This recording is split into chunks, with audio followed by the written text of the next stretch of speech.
May gusto akong kwento sa inyo na isang simpleng kwento pero napakalalim ng aral lalo na sa mga content creators. May isang mag-asawa na naglalakad papunta sa palengke kasama ang kanilang karabaw.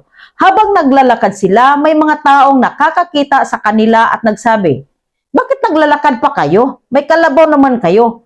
Ang tanga ninyo." Kaya naisip ng mag-asawa, "O nga naman." Kaya ang asawa na lalaki ang sumakay sa kalabaw habang ang babae ay naglalakad.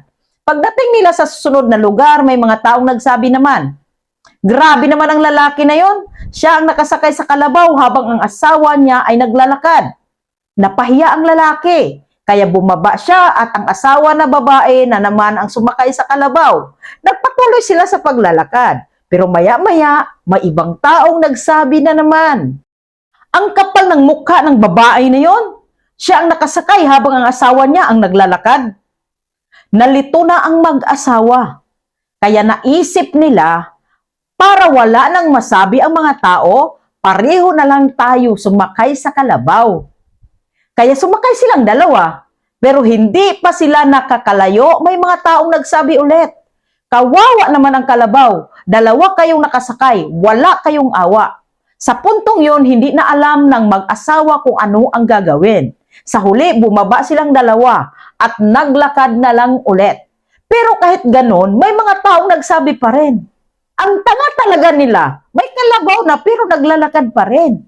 At doon nila na-realize ang isang napakahalagang aral, na kahit anong gawin mo sa buhay, may masasabi at masasabi pa rin ang ibang tao. Ngayon gusto kong i-connect ang kwentong ito sa mga content creators. Kapag nag-post ka ng content, may magsasabi na ang simple lang ng content mo. Kapag nag-improve ka naman, may magsasabi, nagbago na siya. Kapag hindi ka nagpo-post araw-araw, may magsasabi naman, hindi siya consistent. Kapag nagpo-post ka naman araw-araw, may magsasabi, nabaliw na talaga ito, ang dami na niyang post. Kaya kung susubukan mong pasayahin ang lahat ng tao, mapapagod ka lang. Ang mahalaga ay alam mo kung bakit ka gumagawa ng content. Kung ang goal mo ay magbigay ng value, mag-inspire ng tao at mag-share ng kaalaman, yun ang dapat mong sundin, hindi ang opinion ng lahat.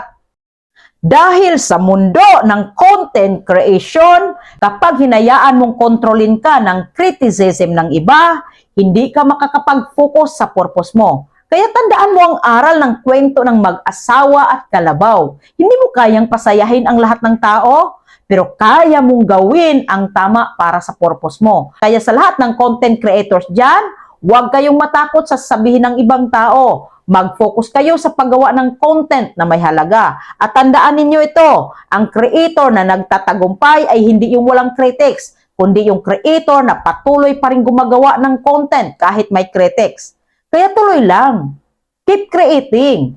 Keep inspiring. At huwag mong kalimutan, ang mahalaga ay hindi kung ano ang sinasabi ng ibang tao. Ang mahalaga ay kung ano ang layunin mo bilang creator. Nagustuhan mo ba ang kwento? Paki-comment, like, and follow, share na rin para mas maraming makakaalam and for more story. See you in my next video, Kamagnet!